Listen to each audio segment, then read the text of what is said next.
Hey guys, welcome back to my channel. तो आज मैं आपको करके दिखाऊंगी कर्णपीड़ासन और साथ ही साथ में सिखाऊंगी आपको हलासन।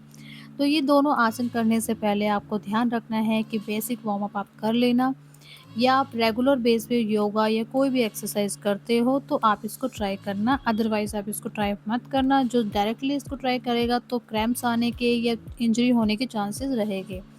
तो आप अगर रेगुलर बेस पे एक्सरसाइज करते हो तो आप इसे ट्राई कर सकते हो। तो सबसे पहले आपको ज़मीन पे लेट जाना है और कमर एकदम सीधी रखनी है। और पहले हम इसका हल्का सा वार्म अप करेंगे। पहले हम एक पैर को उठाएंगे, फिर हम दूसरे पैर को उठाएंगे। ऐसे करके कम से कम आपको 10 से 20 बार करना है, ठीक है। उसके बाद आपको दोनों पैरों से भी उठाने का ट्राई करना है। इसमें बेसिकली हमें करना क्या है कि हमारी जो नीचे का जो पोर्शन है, पैर है नीचे के, उसको हमें उठा के पीछे की तरफ लेके जाना है। तो पहले उसको प्रैक्टिस करेंगे तभी तो हम पीछे लेके जा सकेंगे ना। तो हमने कर लिया है इसका बेसिक वार्म अप इसका। उसके बाद हमें क्या करना है, दोनों हाथ रखने हैं हिप पे। दोनों हाथ हमें हिप पे क्यों रखने हैं, ताकि हम अपने इस नीचे वाले पार्ट को हम पीछे की तरफ ले जा सके। आप देख सकते हो मैंने हाथों से फोर्स किया और बॉडी को मैं पीछे की तरफ लेके गई हूँ। आराम से हो जाता है, बट थोड़ा सा फोकस करके करना, झटका नहीं देना है। दोनों हाथों का सपोर्ट लेके अपनी नीचे वाली बॉडी को पीछे की तरफ लेके जाना है। और कोशिश ये करनी है कि कमर आपकी सीधी हो। बट अगर आपकी पहली बार में कमर सीधी नहीं होती तो कोई बात नहीं, नॉर्मल है ये। आप ये पोजीशन जो देख रहे हो ना, ये हमारी कौन सी पोजीशन है आपको पता है? ये है हलासन। इसको हम हलासन कहते हैं। तो हाथ आपको सीधे रखने हैं सामने की तरफ और पैर आपके पीछे की तरफ हो जाएंगे। हल आपने हल देखा होगा ना, हल कैसा होता है गाँव में जो होता है हल, तो ये हलाकार होता है, इसलिए इसे हलासन कहा जाता है। इसी के अंदर आपको कर्णपीड़ासन भी मैं सिखाऊंगी, पर आप ध्यान देना कि मैं साथ साथ, आप पहली बार में जब ट्राई करोगे तो आपके पैर सीधे नहीं होंगे और आपकी ना थाई से बहुत कंधे वाला खिंचाव फील होगा। तो आपको एकदम से बॉडी को पुश नहीं करना, धीरे धीरे करके। आप देख सकते हो कि मैं धीरे धीरे घुटने मोड़ रही हूँ, फिर सीधे कर रही हूँ, मोड़ रही हूँ, सीधे कर रही हूँ, क्योंकि खिंचाव फील हो रहा है। तो धीरे धीरे आपको बॉडी को स्ट्रेच करना है, एकदम से झटका नहीं देना है। फिर मैं वापस अपनी पहले वाली पोजीशन में आ जाऊंगी और 5 से 10 सेकंड आपको बीच में अपनी बॉडी को रिलैक्स करना है। गहरी लंबी सांसें लेनी है, फिर दोबारा से आपको ट्राई करना है, हलासन की पोजीशन में आना है आपको।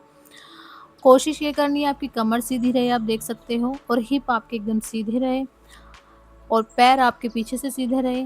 कोशिश करनी है का मतलब ये नहीं है कि आपको एकदम से ट्राई, मतलब पागलों की तरह ट्राई करना है, ऐसा नहीं करना है। धीरे धीरे, अगर आपके पैर मुड़े हुए, घुटने मुड़े हुए, तो धीरे धीरे करके अपनी बॉडी को आप फोर्स करिए, धीरे धीरे आप पुश करिए।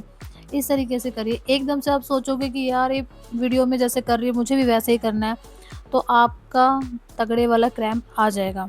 इसलिए मैं कह रही हूँ कि कॉपी भी करना है अगर किसी को, तो ध्यान से करना है, अकल लगा के किसी को कॉपी करना है।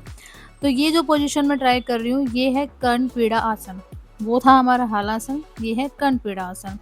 तो इसमें आप देख सकते हो कि घुटने मैंने मोड़ लिए हैं और हाथ मेरे पीछे की तरफ है। और इसमें क्या करना है, मुझे अपने जो दोनों कान हैं वो मुझे पकड़ने हैं। बट मैं पहले स्टार्टिंग पोजीशन आपको करके दिखा रही हूँ ताकि आपको एक आइडिया हो जाए। तो पहले आपको बेसिक इस तरीके से करना है, पैर सीधे रखने हैं, थोड़ा सा बॉडी को तैयार करना है, मतलब उस पोजीशन में आने से पहले। इस एक आसन को करने से हमारे काफ़ी सारे बेनिफिट होते हैं, जैसे कि हमारी रीढ़ की हड्डी मजबूत होती है, तनाव दूर होता है, पाचन संबंधी कोई प्रॉब्लम होती है तो वो हमारी ठीक होती है, हमारे पेट की मांसपेशियां मजबूत होती हैं। और तो और हमारा जो थायराइड ग्लैंड है वो भी काफ़ी अच्छे तरीके से काम करना स्टार्ट कर देता है। और इसके अलावा भी बहुत सारे इसके बेनिफिट होते हैं, पर इसको करने से पहले ध्यान में रखना है कि आपको वार्म अप करना है, तभी आपको ट्राई करना है। बेअक्ली से नहीं करना है, वरना फ़ायदे के वजह नुकसान हो सकता है। तो आप देख सकते हो कि पहले मैंने ट्राई किया हलासन, उसके बाद मैंने कर्णपीड़ा आसन भी डायरेक्टली प्रॉपर वाला नहीं करा है। पहले मैं आपको दिखा रही हूँ कि किस तरीके से धीरे-धीरे करके अपनी बॉडी को पुश करना है, ताकि आप अच्छे से समझ सको। तो ये वाला मेरा तीसरा अटेम्प्ट होगा जिसमें मैं प्रॉपर आपको करके दिखाऊँगी कर्णपीड़ा आसन कैसे करना है, और मैं आपको दूसरे एंगल से भी दिखाऊँगी कि वो किस तरीके से आपको ऊपर से दिखाई देगा। पहले हलासन की पोजीशन में मैं आ गई हूँ, उसके बाद घुटनों को मैंने मोड़ लिया है और थोड़ा-सा पैरों को फैलाना है हल्का-सा। ताकि मैं कानों को आराम से पकड़ सकूँ, इसलिए मैंने थोड़ा-सा पैरों को फैलाया है और दोनों हाथों को टाँगों के बीच में ले जाके अपने कान को पकड़ा है।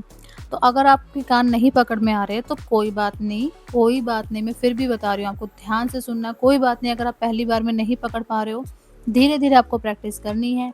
सबकी बॉडी अलग होती है, सबकी बॉडी की फ्लेक्सिबिलिटी अलग होती है, तो हर किसी का पोजीशन अलग-अलग टाइम पे बनती है। तो आप ये मत सोचना कि यार मेरे से क्यों नहीं हो रहा, तो प्रैक्टिस करते रहिए, तो हो जाएगा आपसे, ठीक है?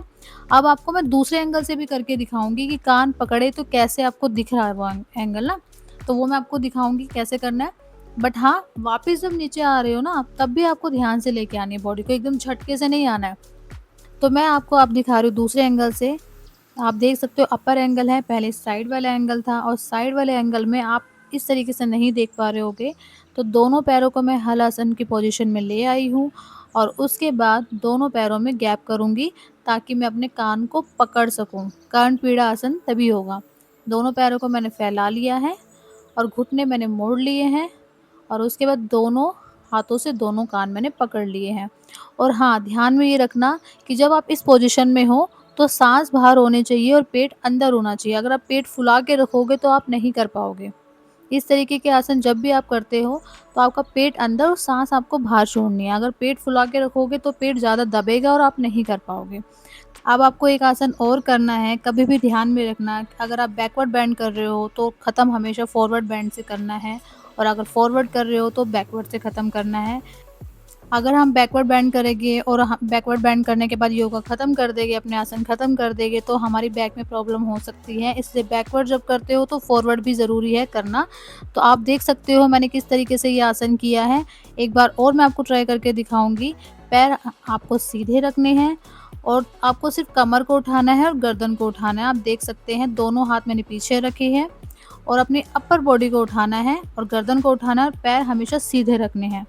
इससे क्या होगा, आपका ये दोनों होगा, बैकवर्ड भी हो गया, फॉरवर्ड भी हो गया और ये करना ज़रूरी है। अगर आप एक ही पोज़ीशन में करके ख़त्म कर दोगे तो आपको बैक पेन होगा। तब अब मैं मिलती हूँ आपसे नेक्स्ट वीडियो में। Bye bye.